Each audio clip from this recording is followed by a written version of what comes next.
South Korea Seoul की। हमारे hero का नाम है संग जिन वू, जो कि एक हंटर है और उसका रैंक ई है। ई जो कि सबसे लोएस्ट रैंक माना जाता है, यानी हमारा हीरो एक बहुत ही कमजोर हंटर है। हमारा हीरो एक बस में से उतरता है और कहता है, मैं सबसे कमजोर हंटर हूँ। हालांकि मैं खुद भी बहुत ज्यादा शर्मिंदा हूँ कि मुझे अपने आप को एक हंटर कहते हुए शर्म आती है, क्योंकि मैं बहुत ज्यादा कमजोर हूँ और मेरे पास कोई रीजनरेशन एबिलिटीज भी नहीं। मैं जितनी बार भी डंजन के अंदर जाता हूँ उतनी बार जख्मी होकर बाहर आता हूँ और कई बार तो मैं मरते मरते बचा हूँ। एक हंटर का काम अपनी जिंदगी को दांव पर लगाना है, लेकिन मैं फिर भी ये काम करता हूँ, इसलिए नहीं क्योंकि मुझे ये काम पसंद है, बल्कि पैसों के लिए करता हूँ। संग जिन वो एक कंस्ट्रक्शन साइट की तरफ आ रहा होता है, जहाँ पर एक पोर्टल ओपन होता है, जिस पोर्टल में से होते हुए वो एक डंजन में जा सकते हैं। संग जिन वो एक हंटर गिल्ड के साथ काम करता है। संग जिन वो कहता है, अपनी हंटिंग से मुझे जितने भी पैसे मिलते हैं उनसे मैं बड़ी मुश्किल के साथ अपनी बीमार माँ के हॉस्पिटल के बिल्स अदा करता हूँ। मेरे जैसे नॉर्मल इंसान के पास, जिसके पास कोई टैलेंट नहीं, उसे कोई और जॉब नहीं मिलती, इसलिए मुझे एक हंटर बनना पड़ा।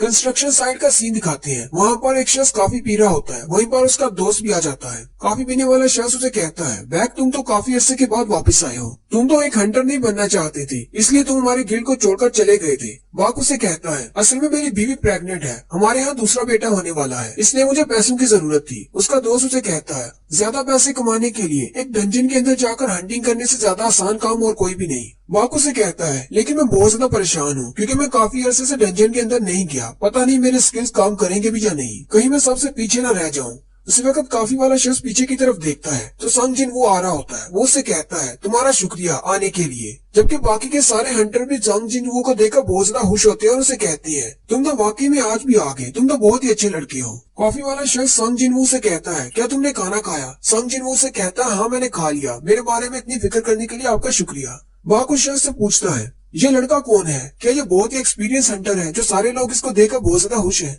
वो शायद हंसना शुरू हो जाता है। बाक से कहता है, तुम्हें नहीं पता, क्योंकि तुम जब छोड़कर गई थी तभी ये लड़का यहाँ पर आया था। इसका निक नेम तुम्हें बताऊं तो तुम भी हंसना शुरू कर दोगे। इसका निक नेम ये है, दुनिया का सबसे कमजोर हंटर, क्योंकि ये यहाँ पर जितने भी हंटर्स हैं उनमें से सबसे ज्यादा कमजोर है।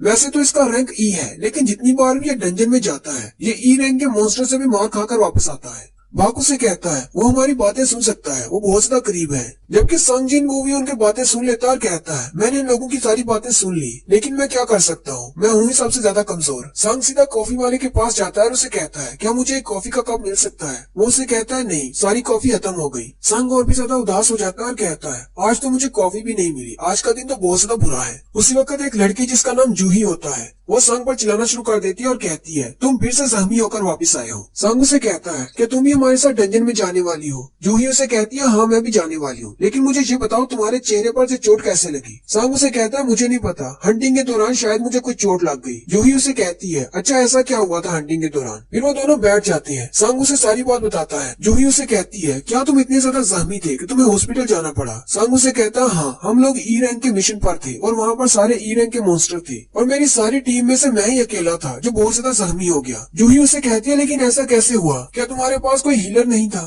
संग उसे कहता है, नहीं, असल में मेरी टीम में सारे ही मुझसे ज्यादा रैंक वाले थे, इसलिए उन्होंने अपने साथ कोई हीलर रखा ही नहीं। जूही उसे कहती है, लेकिन फिर भी उन्हें अपने पास एक हीलर तो रखना ही चाहिए। संग उसे कहता है, कोई बात नहीं, असल में वो लोग ज्यादा स्ट्रॉन्ग नहीं है, मैं ही बहुत ज्यादा कमजोर हूँ। फिर संग खड़ा हो जाता है और जूही से कहता है, मुझे लगता है कि सारी टीम डंजन के अंदर जाने वाली है, चलो हम लोग भी चलते हैं। वो सारे लोग उस पोर्टल के सामने इकट्ठे हो जाते हैं। उनकी टीम को जो शख्स लीड कर रहा होता है उसका नाम मिस्टर सॉन्ग होता है। मिस्टर सॉन्ग उनसे कहते हैं, मुझे नहीं पता कि मुझे ये सब कुछ कहना चाहिए या नहीं, मैं पता नहीं क्वालिफाइड भी हूँ या नहीं, लेकिन इस रेड के लिए मैं तुम्हारा कैप्टन हूँ। एक लीडर की तरह मैं तुम्हारी टीम को लीड करूंगा, तुम सब लोगों को मेरी बात मानना होगी। कॉफी वाला शख्स उसे कहता है, मिस्टर सॉन्ग, आपका रैंक हम सब में से ज्यादा हाई है, इसलिए आप हमारे लीडर बन सकते हैं, हमें इससे कोई मसला नहीं। बाकी के सारे लोग भी बात मान जाते हैं और कहते हैं, ठीक है, आप ही हमारे लीडर हैं। संग जिन वो भी हंसते हुए मिस्टर सॉन्ग से कहता है, डंजन में हमारा भी ख्याल रखिएगा। मिस्टर सॉन्ग उन सब से कहते हैं, चलो फिर सब लोग अंदर चलते हैं। और साथ ही वो संग जिन वो से कहते हैं, प्लीज इस बार जख्मी मत होना, बस हमारे पीछे पीछे रहना। संग जिन वो पोर्टल से अंदर दाखिल होते हुए कहता है, इस बार मुझे अपना बेस्ट देना होगा, क्योंकि मुझे काफी सारे पैसों की जरूरत है। पूरी टीम के अंदर चले जाने के बाद काफी वाले दोनों शख्स बाहर खड़े होते हैं। दूसरा उसे कहता है, तुम किस बारे में सोच रहे हो? पहले वाला उसे कहता है, मैं तो बस संग जिन वो को लेकर थोड़ा सा परेशान हूँ, आज तो मैं उसे काफी भी नहीं दे पाया। दूसरा लड़का उससे पूछता है, वो तो इस ग्रुप का सबसे वीक हंटर है, वैसे इस डंजन का डेंजर लेवल क्या है? दूसरा शख्स उसे कहता है, इस डंजन का रैंक डी है। और साथ ही वो उसे कहता है, मैंने कभी भी संग जिन वो को बिना जख्मी हुए डंजन से बाहर आते हुए नहीं देखा। नेक्स्ट सीन डंजन के अंदर का होता है, जूही जिन्वो के जख्मों को हील कर रही होती है क्योंकि जिन्वो फिर से जख्मी हो जाता है। जूही उसे कहती है हर बार तुम्हें ऐसे जख्मी होने की क्या जरूरत है, अगर इतना ही मुश्किल है तो तुम ये काम करते क्यों हो। जबकि वहीं पर बाकी के टीम मेंबर बाकी के मॉन्स्टर्स को मार रहे होते हैं। जूही उन सब की तरफ देखती है और कहती है यहाँ पर सारे मॉन्स्टर्स मर चुके हैं, मुझे लगता है ये रेड खत्म होने वाली है। वो सारे लोग अपने अपने मॉन्स्टर्स को मारने के बाद इकट्ठे हो जाते हैं और अपनी अपनी तारीफ कर रहे होते हैं। जूही जिन्वो से पूछती है तुम्हारे पास कोई रीजन है, और तुम ये हंटर का काम छोड़ क्यों नहीं देते। जिन्वो हंसते हुए उससे कहता है मैं सिर्फ मजे के लिए ये काम करता हूँ, अगर मैं ऐसा ना करूँ तो मैं तो बोर होकर मर जाऊंगा। हालांकि अंदर से वो ये सोच रहा होता है अब मैं जूही को अपनी पर्सनल रीजन तो नहीं बता सकता वरना मैं और भी ज्यादा शर्मिंदा हो जाऊंगा।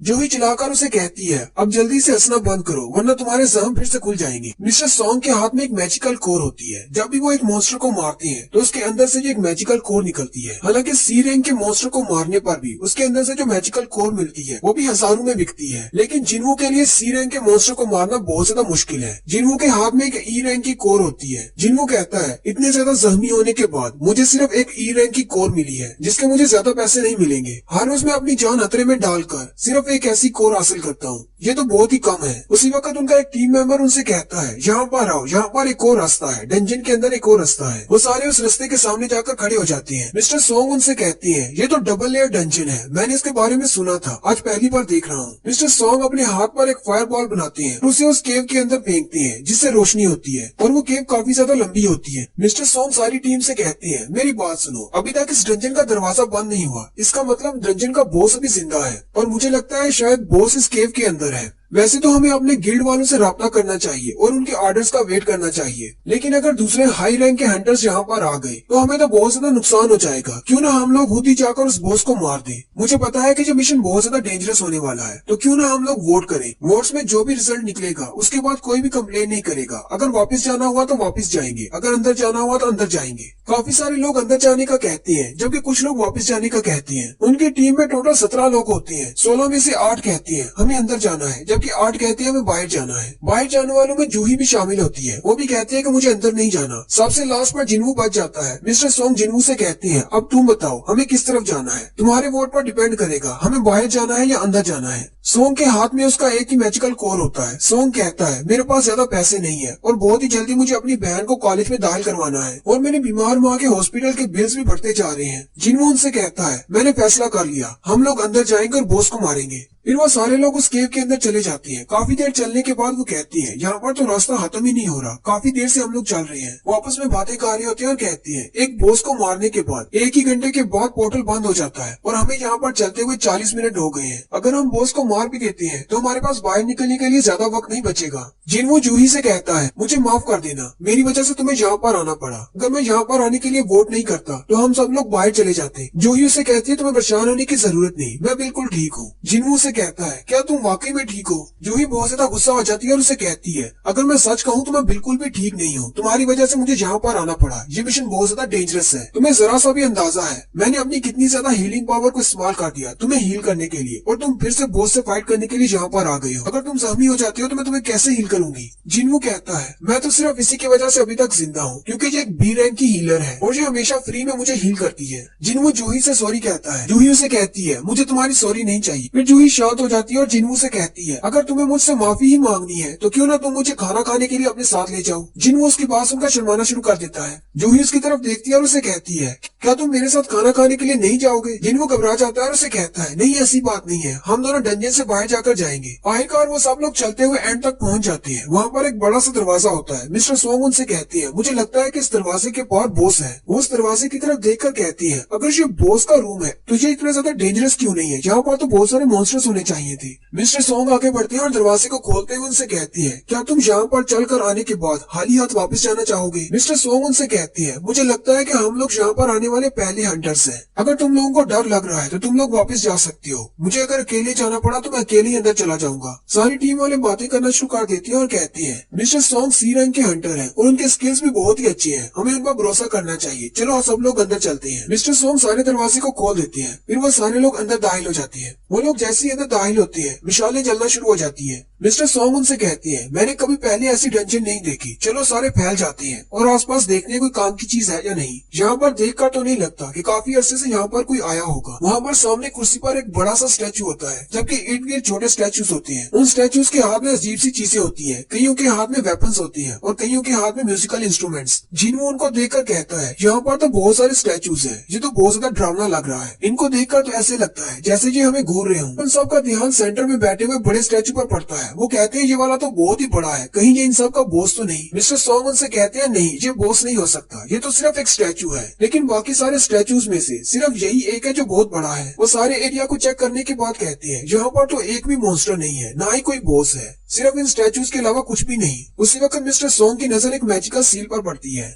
मिस्टर सॉन्ग उस मैजिकल सील को भी देख रही होती है कि उनकी टीम का एक बंदा उनसे कहता है, मिस्टर सॉन्ग जहाँ पर आए इस स्टैचू पर कुछ लिखा हुआ है। वो सारे लोग उस स्टैचू के सामने जाकर खड़े हो जाते हैं। उस स्टैचू के ऊपर कुछ लिखा होता है। मिस्टर सॉन्ग उसको पढ़ना शुरू करते हैं। उसके ऊपर हेडिंग में लिखा होता है, कार्थीनोन टेम्पल्स कमेंडमेंट्स। वहाँ पर टोटल 3 कमेंडमेंट्स होती हैं। सबसे पहली होती है लॉर्ड की पूजा करो, दूसरी होती है लॉर्ड की तारीफ करो और तीसरी कमांडमेंट होती है कि अपनी वफादारी को साबित करो। उसी वक्त जूही जिनवू से कहती है, उस तरफ देखो, वो बड़े वाले बॉस की आंखें हिल रही हैं। मुझे लगता है शायद वो हमारी तरफ ही देख रहा है। जिनवू से कहता है, तुम्हें बस कोई वहम हो गया है, वो सिर्फ एक स्टैचू है। उसी वक्त जिनवू को कुछ महसूस होता है। जिनवू कहता है, अचानक मुझे डर क्यों महसूस हो रहा है। मिस्टर सॉन्ग जो कि अभी भी वो पढ़ रहे होते हैं, वो कहते हैं, इन कमेंडमेंट्स के नीचे लिखा हुआ है, अगर कोई इन तीनों कमेंडमेंट्स को फॉलो नहीं करेगा तो वो इस कमरे से जिंदा बाहर नहीं निकल पाएगा। और साथ ही दरवाजा बंद हो जाता है। दरवाजे के बंद होते ही सारी टीम घबरा जाती है और कहते हैं, अब हम लोग क्या करेंगे, दरवाजा तो बंद हो गया, हम लोग बाहर नहीं जा सकते। उनमें से एक बंदा कहता है, तुम सब लोग तो बस ऐसी बकवास कर रहे हो, ये तो कुछ भी नहीं, मैं अभी जाकर दरवाजा खोलता हूँ और बाहर जाता हूँ। बॉस का खजाना या जो कुछ भी है वो तुम लोग रख सकते हो, मैं वापस जा रहा हूँ। वो जैसे ही जाकर दरवाजे को हाथ लगाता है, मिस्टर सॉन्ग चिल्लाकर उसे कहते हैं, दरवाजे के हैंडल से दूर रहो। उसी वक्त एक स्टैचू हिलता है और उसके हाथ में एक बड़ा सा कुल्हाड़ा होता है। वो उस शख्स को मार देता है और उसे मारने के बाद वो स्टैचू फिर से अपनी जगह पर खड़ा हो जाता है। अपनी टीम के एक बंदे को मरने के बाद बाकी के टीम मेंबर्स बहुत ज्यादा डर जाते हैं और कहते हैं, क्या हमें इन सारे स्टैचू से फाइट करना होगी, ये तो बहुत बड़े हैं। जूही और जिनवू बहुत ज्यादा घबरा जाते हैं। जूही जिनवू से कहती है, अगर वो वाला स्टैचू हिल सकता है तो इसका मतलब बॉस का स्टैचू जो मैंने अभी देखा था उसकी आंखें वाकई में हिल रही थी। और यहीं पर हमारी फर्स्ट एपिसोड का एंड होता है।